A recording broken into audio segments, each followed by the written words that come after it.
আসসালামু আলাইকুম সুপ্রিয় দর্শকবৃন্দ, আমরা এসেছি আজকে একটি পোলট্রি খামারে। এই পোলট্রি লোড করার জন্য আমাদের গাড়িতে লোড হচ্ছে। আর এই খামারের যে মালিক, সেই মালিকের সাথে কথা বলি, চলেন। আসসালামু আলাইকুম আঙ্কেল। আঙ্কেল, কতদিন ধরে এই পেশায় সম্পৃক্ত? এই অল্প দিন, মানে 4-5 বছর ধরে। অল্প দিনে যদি 4-5 বছর হয়, তাহলে বেশি দিন কতদিন হবে বলেন? বেশি দিন তো মানুষ তো অনেক দিন ধরে করতেছে।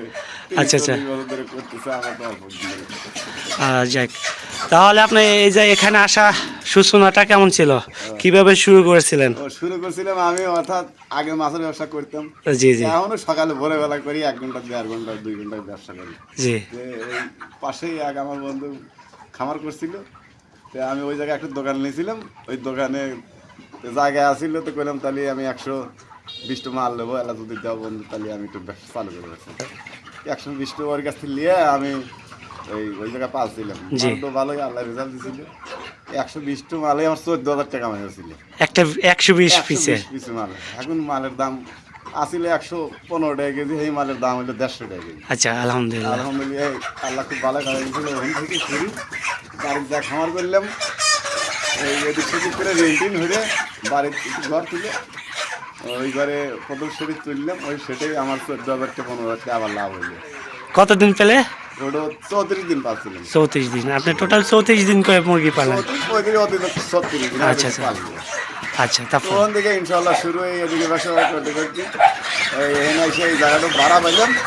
তাই আবার ব্যাংক থেকে আমি 2 লাখ টাকা লোন করলাম, আর নিজে কিছু গোছা মোছা বাড়িওয়ালার কাছে কিছু নিয়ে ওই 4 লাখ টাকা খরচ করে এই জায়গা ভাড়া নিয়ে এই জায়গায় শুরু করি। আচ্ছা, এই জায়গাটা কি ভাড়ায়?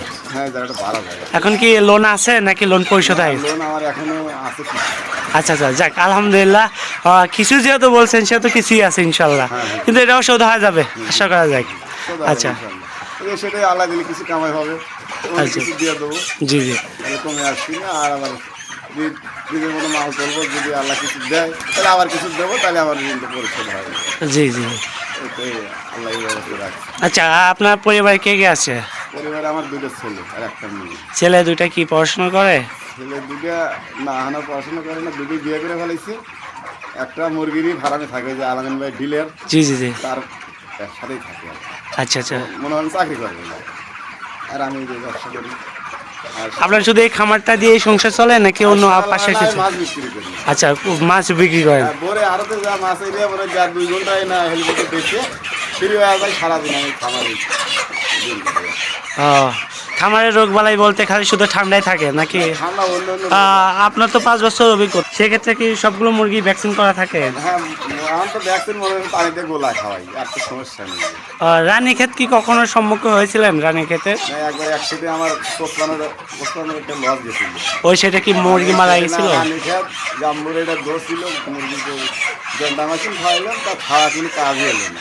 আচ্ছা আচ্ছা, সেই ক্ষেত্রে ডাক্তার কোনো পরামর্শ দিয়েছিল? ডাক্তার কয় যে বাঁচাই না, খুব কঠিন। তাহলে যাই কয় তাহলে এই মালটা বিক্রি করে দেয়। মালটা আসছিল, রোগন আসলে 900 গ্রাম 800 গ্রাম এবার রোগন আছে। 900 গ্রাম তখন বিক্রি করে দিয়েছিলেন? বিক্রি করে দিলাম। তখন ওই লস গিয়েছিল 54,000 টাকা। তারপরে কোনো সেটা লস গিয়েছিল আপনার? তারপরে আর লস যায়নি, গিয়ে তারপরে একসাথে 6,000 টাকা লস গেছিল। আচ্ছা, তারপরে চালান দিয়ে একসাথে গেছিল, খালি লাভ হয়েছে। আলহামদুলিল্লাহ, যাক। আর দ্বিতীয়ত, আপনি যেহেতু 5 বছর মুরগি পালন করেন, সেই ক্ষেত্রে নতুন উদ্যোক্তা যারা শুরু করবে, খামার করবে, তাদের ক্ষেত্রে কি বলবেন? আপনি পরামর্শ কি দিতে যাচ্ছেন? পরামর্শ কি, এগুলো নিজে একটু বেশি শ্রম দিলে পারে কামড়া দামার থাকেই আর কি। আর যদি অবহেলা করা যায় না, তাহলে আর এই ব্রয়লার ব্যবসা কাম হবে না। আচ্ছা, ব্রয়লারের ব্যবসা, সেই ক্ষেত্রে কি আপনি ব্রয়লার ব্যতীত অন্য কোনো জাতের মুরগি তুলেছিলেন আপনি? না, আমি তুলি নাই। আমি তো খালি কই যে আমি সোনালি করবো, বিয়ের কয় যে তোমার ব্যবসা, এটাই মাইনে গেছে। হ্যাঁ, আবার ওই তো তুলবে, আবার এক্সপেরিমেন্ট হারা বছর রিপোর্ট করা লাগবে। না, এরকম হয়ে থাকে আর কি। নিজের বড় একটা চালান থাকলে তখন রিস্ক ছিল না। যখন আপনি ডিলের মাধ্যমে কোনো কিছু করতে যাবেন, তখন অবশ্যই আপনার রিস্ক বেশি থাকে। অনেক সময় তো অনেক গরমে মুরগি মারা যায়, স্টক করে। সেই ক্ষেত্রে আপনি কি পরামর্শ দিচ্ছেন যে গরমে আসলে কি করা উচিত নতুন একটা খামারে? অতিরিক্ত যদি গরম দাবা ধরে যায়, তাহলে আমরা সত্যি করি, আমরা পানি দেব মুরগি দিকে। পানিতে মুরগি ভিজে রাখেন। ভিজে আচ্ছা আচ্ছা শুদ্ধ আছে। আচ্ছা হয়তো নাই বালতির মধ্যে ধরে একটু চুলা দেবো, তুলে না চুলালি করে মোটরটা হালকা হালকা স্প্রে করে গা ফুটতে দিয়ে দেবো, তাহলে মুরগিতে মানে গা একটু ঠান্ডা হলে মানে তাই দেওয়া লাগবে 12টার সময়, 12টা 1টার দিকে দিবেন, তাহলে সারাদিন মনে হয় যে তাপ পাইলে সন্ধ্যার আগে শুকিয়ে গেল গা, রাখতে মুরগি জ্বর জ্বর থাকে। আর যদি বিকাল করে পানিতে ভিজে দিই ওই মুরগি ঠান্ডা লেগে যায় আর রাখতে একটু হুটু হয়। সকালে দিতে হবে। হ্যাঁ 12টার মধ্যেই দিতে হবে, 12টা 1টার মধ্যেই দিতে হবে। আচ্ছা আর আর তাহলে মুরগির দাম শুকাবে আর ঠান্ডা লাগবে না। না সেক্ষেত্রে কখনো কি স্টক করার মতো সমস্যার সম্মুখীন হয়েছিলেন নাকি? না, মুরগির গা অতিরিক্ত হিট হয়ে গেলে আপনি যদি পানি দেন তাহলে আরো বেশি হিট হয়ে যায়, থাকলে স্টক করে হবে। আচ্ছা অতিরিক্ত হিট মানে করা যাবে না, না, অতিরিক্ত এর আগেই পানি দিয়ে ভিজে দিতে হবে। হ্যাঁ মানে অতিরিক্ত হিট হওয়ার আগেই পানিতে ভিজে দিন, তাহলে মুরগি সুস্থ থাকবে। আর যদি অতিরিক্ত হিট হয়ে যায় পানির ডেলিভারি মুরগিটা বাঁচে না। আচ্ছা আমি এটা খুব পরীক্ষা করে দেখছি। যাক, আপনার কাছে একটা ভালো পরামর্শ পাইলাম। নতুন যারা শুরু করতে চাচ্ছে অনেকেই অনেকভাবে প্রশ্ন করে যে কীভাবে মুরগিগুলো পালন করবে গরমের দিনে। গরমের দিনে বিশেষ করে ব্রয়লার মুরগি পোলট্রির ক্ষেত্রে অনেকটা রিস্ক বেশি থাকে, হ্যাঁ স্টক বেশি থাকে। সেই ক্ষেত্রে কি কোনো ওষুধ দিতে হয় গরমের দিনে? স্পেশাল কোনো ওষুধ আছে? স্পেশাল তো ওষুধ আমি পাই না, আর ডাক্তারও তো কয় না। আর এমনিতে এখন কি কোনো ওষুধ পাতি দিতে হয় নর্মালি? মানে এখন শুধু ঠান্ডার ওষুধ দিতে হয়? ওই ঠান্ডাই লাগে আর কিছু না। ঠান্ডার দিনে ঠান্ডা লাগবে, এটা স্বাভাবিক। হ্যাঁ স্বাভাবিক, ঠান্ডা লাগবে। আর খাদ্য পরিমাণ কেমন খায় প্রতিদিন বড় যখন সাইজ বড় হয়ে যায়? কিংবা লাস্টে মনে হয় যে লাস্টের দিকে একটু বেশি খায়, 1000 মুরগি 3.5 বস্তা খাবে লাস্টে? হ্যাঁ 30 দিনের পর মনে হয় 30 দিন হয়ে যাবো 3 আনে রেখে দিই, 30 দিন পার হবো তো মনে হয় যে 3.5 আনে চলে যাবে। নতুন উদ্যোক্তা যারা, তারা কি আসলে এই খামার করতে পারবেন নিজের টাকা দিয়ে, বা আপনার ডিলারের মাধ্যমে কেমনে এইগুলো খামার করে এ বিষয়ে যদি বলতেন? ডিলারের সাথে কেমনে যোগাযোগ করলে আপনারা মানে ওনারা মুরগি দিবে, বাচ্চা দিবে? এখন এমনিও করা যায়, এখন এমনি আমি খামার করলাম, খামার করে মাল বড় হয়ে গেলে মালটা বিক্রি করে দিই। অবশ্যই একটা ডিলারের আমি মাধ্যমে তো লাগবে। বিক্রি করে পারবো না, আমার তো কেউ চেনে না, আপনি কি আমার চেনেন না। তাহলে ডিলারে কি করা লাগে ভাই মাল বড় আছে বিক্রি করে, তাহলে সে তার কাছে কাস্টমার আছে, সেই বিক্রি করে। সেই বিক্রি করে দেয়, সে এলো বিক্রি করে বিক্রি করে যার মানে তার যত খরচ হয়েছে সেটা রেখে দেয়, রেখে দিয়ে আপনার বেনিফিটটা আপনাকে দিয়ে দেয়। ওষুধের দাম, বাচ্চার দাম, খাদ্যের দাম রেখে টাকা করবে যে ভাই আমার এত টাকা খরচ, আমি আমার এত টাকা বিক্রি। তবে অনেক খামারে গেছি আঙ্কেল, যাওয়ার পরে অনেক রকম গন্ধ পাইছি, কিন্তু আপনার খামারে কোনো দুর্গন্ধ পেলাম না আমি। এটার কারণটা কি?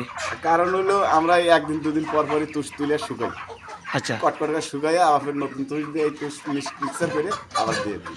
আচ্ছা, এবার একটা ধারণা দেন, 1000 মুরগি পাললে কত টাকা নিজের কাছে থাকলে ভালোভাবে পালতে পারবেন? না এই তুষ লাগে তো, ডিলার তুষ খরচ দেয় না, এটা আপনার নিজে বহন করতে আমি হবে। নিজের খরচ করি, মনে হয় যে একটা সেট করে দিই 4-5 হাজার টাকা তুষ লাগে যায়। তারপর 3-4 হাজার টাকা লাগে। এই কারেন্ট বিল কত আসে? 3000 আসে, 3200 আসে, আবার কত মাসে 4000 আসে। আচ্ছা আচ্ছা, আপনার যখন গরমের দিন আসবে তখন তো একটু বেশি লাগবে। না শীতের দিনে 100 বারে বাল জ্বালাবি না, ওইটা কারেন্ট খায় বেশি। ও আচ্ছা আচ্ছা, ফ্যানের থেকেও কারেন্ট বেশি খায়? ফ্যানের থেকে কারেন্ট বেশি খায়, মানে কয়েকটু লাগানো হয় বেশি, মানে 15-16 টাকা লাগানো হয়। আচ্ছা আচ্ছা, আর ফ্যান চালানোতে 1, 2, 3, 4, 5টা আইবে, 5টা তো হয়ে যায়। 5টা দিয়ে হয়ে যায়, তখন তো আর 5টা 10টা তখন তো ভালো 100 ওয়াটের কারেন্ট লাগাতে হয় না। না এখন তো সাদা বাল্ব 5 পাওয়ারে ভালো লাগে, ওগুলো কারেন্ট খায় না। আচ্ছা, এই সেটটা বিক্রি করার পরে কি আবার মুরগি তুলবেন প্ল্যান আছে? ইনশাআল্লাহ এই সেট ওয়াগালিভারেই রিদের মাল করবে, ঈদের জন্য মাল তুলবেন? রিদের মাল করবে। আচ্ছা, সেক্ষেত্রে কত পিস তুলতে পারেন? ওই 1000ই তুলবো, 1000 তুলবেন? 1000 তুলবো আর বাড়ির তুলবো 600। আচ্ছা, 1600 টোটাল। 1600। বাসায় কি আপনার এখনো আছে মুরগি? বাসায় এখন আর ছাও আছে, আজ 9 দিন বয়স। 9 দিন? ওটা অলরেডি তুলে ফেলাইছেন? ওটা সেল করছেন না? না ওটা রোজার মধ্যে সেল দেবো। আচ্ছা, রোজার মধ্যে। এইটা তো তুলবো ঈদের, মনে হয় 2-3 দিন আগে তুলবো, যাতে ঈদের 1 দিন পর ঈদের দিন বেচা যায় এই খাচ্ছে। যাক, হ্যাঁ, আপনার ইতিহাস শুনলাম, ভালো লাগলো। আমাদের দর্শকেরও ইনশাল্লাহ ভালো লাগবে। দোয়া করি আপনি আরও ভালোভাবে এগিয়ে যান। আর দ্বিতীয়ত ওনার জন্য সবাই দোয়া করবেন, যেন উনি ভালোভাবে খামারটা পরিচালনা করতে পারে এবং ভালো একটা লাভ তার পকেটে তুলতে পারে। সবার কাছে ওনার দোয়া চেয়ে আমরা বিদায় নিচ্ছি। সবাই ভালো থাকবেন, সুস্থ থাকবেন, আর ওনার জন্য দোয়া করবেন। আসসালামু আলাইকুম। ওয়ালাইকুম আসসালাম ওয়া রাহমাতুল্লাহ।